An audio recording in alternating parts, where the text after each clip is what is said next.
যার শরীর খারাপ কষ্ট হলেও সংসারের কাজগুলো আমাদের মতো বউয়েদের মুখ বুজে করে নিতে হয়। আসসালামু আলাইকুম everyone, welcome back to my new blog. আশা করছি প্রতিদিনের মতো আজকের এই ছোট্ট ভিডিওটি দেখতেও আপনাদের ভীষণ ভালো লাগবে। সংসারে কি আর একটা কাজ বলেন? মনে হয় কি শুধু থালা বাসন ধোয়া, ঘর ঝাড়ু দেওয়া আর রান্না করা, এটাতেই ব্যাস কাজ শেষ। কিন্তু না, যারা সবসময় পরিষ্কার পরিচ্ছন্ন থাকে তাদের কাজের কোনো শেষ নেই। আমি তো কাজের শেষ কখনো দেখতে পারি না। আমার তো মনে হয় যদি বাসায় আরো কাজ বার করা যায় তো বার করা যাবে। কাজের কোনো শেষ নেই, টুকটাক করে সারাদিন করলেও সারা দিন করা যায়। সকাল সকাল উঠে আগে সকালের বাসি কাজগুলো করে নিচ্ছি, তারপরে একটু বইটা নিয়ে বসবো। যেহেতু পরীক্ষারও আর বেশি দিন নেই, একটা দিন করে যাচ্ছে আর শুধু ভয় লাগছে কি না কি হবে, সব কিছু ঠিকঠাকভাবে হবে কি, এই সব চিন্তা ভাবনায় নিজে আরও শেষ হয়ে যাচ্ছি। বিশ্বাস করেন, সাফল্যতা দেখতে আমার ভীষণ ইচ্ছা, জানি না সেটা কত দূর। ডাইনিং টেবিলটা ক্লিন করার পরে এই টি টেবিলটা ক্লিন করে নিচ্ছি। আমি ডাইনিং টেবিলের পরে তেমন কিছুই রাখি না, যতটুকু দরকার খাওয়ার টেবিলে থাকার জন্য ততটুকুই রেখেছি, আর বাদ বাকি সব জিনিস আমি এই টি টেবিলটাই রেখেছি। যেহেতু অনেকটা জিনিস রাখতে হয়, এই জন্য আমি নিজের মাথাটা খাটিয়ে টি টেবিলটার ব্যবস্থা করেছিলাম। এই টি টেবিলটা অবশ্যই সরকারি টি টেবিল, আর আমার বাসায় 2টা সরকারি টি টেবিল আছে। আমি না কখনো রান্না করা খাবারও এখানে রাখি না, খাবার সব সময় আমি রান্নাঘরেই রাখি, আর রান্নাঘরের জন্য একটা টি টেবিলের ব্যবস্থা করেছি। টি টেবিলটার পরে সব কিছু আমার প্রয়োজনীয় জিনিস, যা আমার সব সময় কাজে লাগে। বিস্কিট, চানাচুর, মধু, কালো জিরা, রোজার হরলিক্স, মুড়ি, সব কিছু আমি টি টেবিলটার পরে রেখেছি।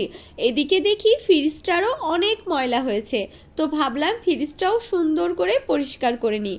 আমার ফ্রিজটা দেখতে একদমই নতুন, কিন্তু এটা কিন্তু নতুন না, 3 বছর হয়েই গিয়েছে। আমার হাজবেন্ডের পোস্টিং হওয়ার কারণে একটাবার 4 তালা, একটাবার 2 তালা, একটাবার বাসায়, আর পোস্টিংয়ের জায়গায় যাইতে চাইতে 3 বছরে এর 12টা বেজে 13 কাটায় চলে গিয়েছে। মানে উপরে ফিটফাট, ভিতরে সদরঘাট হয়ে গিয়েছে। নর্মালটা ভালো থাকলেও ডিপের যে বক্সগুলো আছে সব কয়টা ভেঙে গিয়েছে। আসলে যারা এরকম বাসা পাল্টায় বা ভাড়া বাসায় থাকে, একটার পর একটা জিনিস নষ্ট হতেই থাকে। ওইদিকে ফ্রিজটা ক্লিন করার পরে আমি আমার বেসিনটাও সুন্দর করে ক্লিন করে নেব। আমি প্রতিদিনই এই কাজটা করি, আর প্রতিদিনই বেসিনটা অপরিষ্কার হয়ে থাকে। যেহেতু আমার হাজবেন্ড সকালবেলা এখানেই রেডি হয়, তাড়াহুড়ার চোটে সব কিছু অগোছলো করে রেখে দেয়, আর তার বউ তো অগোছলো ভাব একদমই পছন্দ করে না। আমার এটা একটা রোগে পরিণত হয়েছে। একটু থেকে একটু জিনিস যদি দেখি আমি উল্টো পাল্টা, সাথে সাথে সেখানে চলে যাই সুন্দর করে গোছাতে। আমার এই জিনিসটা খুবই খারাপ লাগে, কারণ এর জন্য আমার বেশি কাজ করতে হয়, আর আমার শরীরের ওপর দিয়ে বেশি কষ্ট হয়ে যায়। সে চলে যাওয়ার পরে অফিসে আমি প্রত্যেকটা কাজ করে নিচ্ছি, তাড়াহুড়ো করেই করছি। যেহেতু রোজা বেবি ঘুমাচ্ছে, ও ঘুমাইতে ঘুমাইতে সব কাজ শেষ করে সকালের নাস্তা তো বানিয়েই নিয়েছি, আর একটু বইটা নিয়েও বসবো। তাকে আমি মজার ছলে কয়েকটা দিন আগে বলেছিলাম, তোমার তো ঢাকায় পোস্টিং হয়েছে, আমি কিন্তু যাব না। সে আমাকে সাথে সাথে কথাটার উত্তর দিয়েছিল, আমি যদি কবরেও যাই তোকে নিয়ে যাব। কথাটা শুনে ভীষণ ভালো লেগেছিল এবং হাসিও লাগছিল।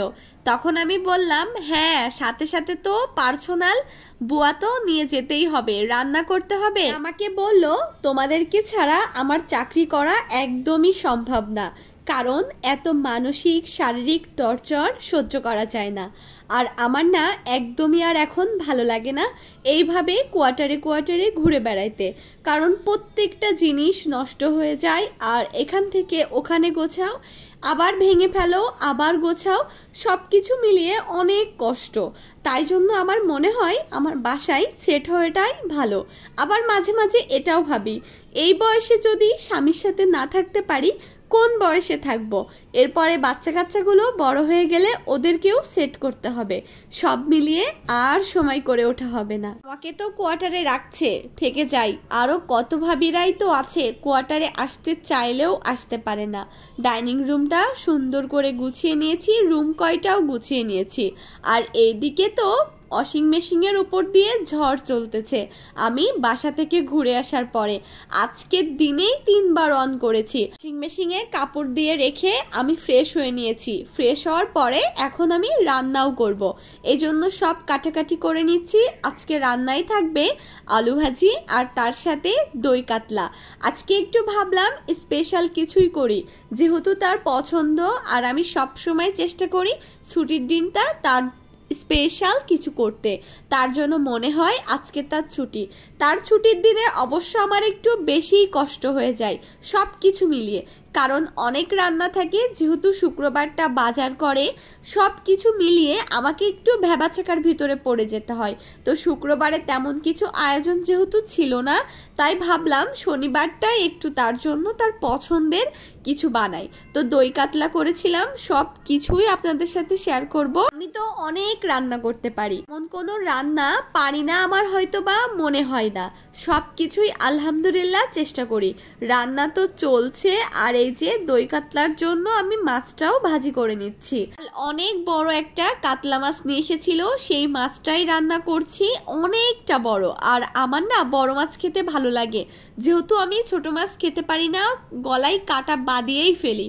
যতই আমি চেষ্টা করি না কেন কাটা বাঁধাবো না, তবু আমার কাটা বেঁধে যায়, এজন্য আমি সব সময় বড় মাছটাই খাই। এই যে আমার দই কাতলাও রেডি। এতটা টেস্ট হয়েছিল বলে বোঝানোর মতো না।